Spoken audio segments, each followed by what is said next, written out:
ನಮಸ್ಕಾರ ವೀಕ್ಷಕರೇ, ಎಲ್ಲರಿಗೂ ಸನ್ನೀಸ್ ಕಿಚನ್ಗೆ ಸ್ವಾಗತ. ಇನ್ನು ಯಾರೆಲ್ಲ ನಮ್ಮ ಚಾನಲ್ನ ಸಬ್ಸ್ಕ್ರೈಬ್ ಮಾಡಿಲ್ವೋ ಸಬ್ಸ್ಕ್ರೈಬ್ ಮಾಡಿ, ಹಾಗೆ ಹೊಸ ಹೊಸ ವಿಡಿಯೋಗಳಿಗೆ ಪಕ್ಕದಲ್ಲಿರೋ ಬೆಲ್ ಐಕಾನ್ನ ಪ್ರೆಸ್ ಮಾಡಿ. ಇವತ್ತು ನಾನು ಸಾಫ್ಟಾಗಿ ಚಪಾತಿ ಹೇಗೆ ಮಾಡೋದು ಅಂತ ತಿಳಿಸ್ಕೊಡ್ತಾ ಇದ್ದೀನಿ. ಮೊದಲನೇದಾಗಿ ನಾನು 1 ಕಪ್ ಅಳತೆ ಗೋಧಿ ಹಿಟ್ಟು ತಗೋತಾ ಇದ್ದೀನಿ. ಸೊ 1 ಕಪ್ ಅಳತೆ ಗೋಧಿ ಹಿಟ್ಟಿಗೆ ಅರ್ಧ ಕಪ್ ಅಳತೆ ನೀರು ಸಾಕಾಗತ್ತೆ.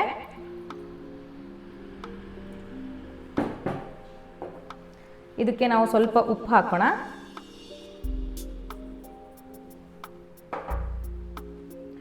ಒಂದು ಸ್ಪೂನ್ ಎಣ್ಣೆ ಹಾಕೋಣ.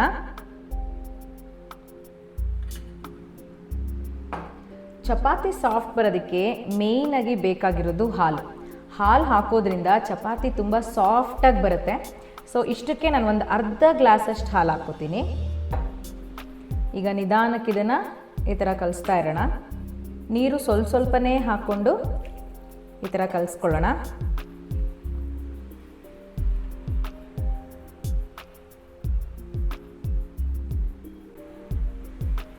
ಈ ಥರ ಕಾಣಿಸ್ತಾ ಇದೆಯಲ್ಲ, ಇದು ಕೈಗೆ ಅಂಟ್ತಾ ಇದೆಯಲ್ವಾ, ಈ ಥರ ಕೈಗೆ ಅಂಟಬೇಕು.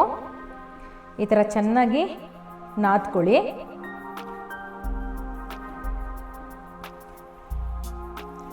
ಇಷ್ಟೇ, ನೀರನ್ನ ನೀವು ನೋಡಿಕೊಂಡು ಸ್ವಲ್ಪನೇ ಹಾಕ್ಕೊಂಡು ಕಲಿಸ್ಕೋಬೇಕು. ಈಗ ಚಪಾತಿ ಹಿಟ್ಟಾಗಿದೆ. ಇದಕ್ಕೆ ಒಂದು ಅರ್ಧ ಸ್ಪೂನಷ್ಟು ಎಣ್ಣೆನ ಹಾಕೋಣ.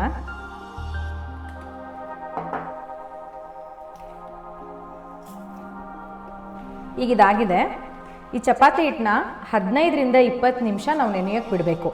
ಸಡನ್ನಾಗಿ ಮಾಡಿದಾಗ ನಿಮಗೆ ಚಪಾತಿ ಅಷ್ಟು ಚೆನ್ನಾಗಿ ಬರೋದಿಲ್ಲ. 15ರಿಂದ 20 ನಿಮಿಷ ಈ ಚಪಾತಿ ಹಿಟ್ಟನ್ನ ನೆನೆಯೋಕ್ಕೆ ಬಿಡೋಣ. ನೋಡಿ, ಆವಾಗಲೇ 20 ನಿಮಿಷ ಇಟ್ಟಿದ್ವಲ್ಲ, ಎಷ್ಟು ಸಾಫ್ಟಾಗಿದೆ. ನಿಮಗೆ ಟೈಮ್ ಇದ್ದರೆ ಅರ್ಧ ಗಂಟೆ ಬೇಕಾದರೂ ಇಟ್ಕೋಬೋದು.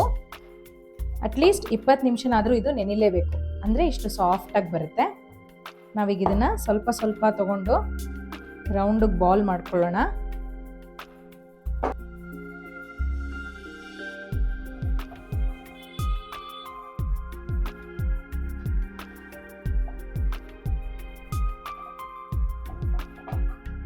ನಾವಿದಕ್ಕೆ ಸ್ವಲ್ಪ ಈ ಥರ ಎಣ್ಣೆ ಸವರ್ಕೊಳ್ಳೋಣ.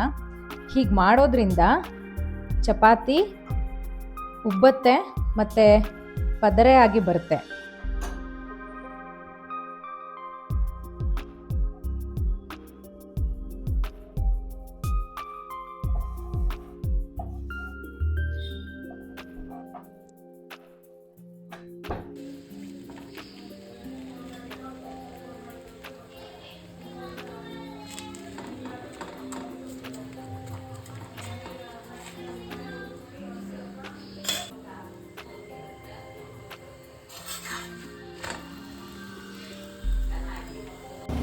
ನೋಡಿ, ಚಪಾತಿ ಎಷ್ಟು ಸಾಫ್ಟಾಗಿ ಬಂದಿದೆ.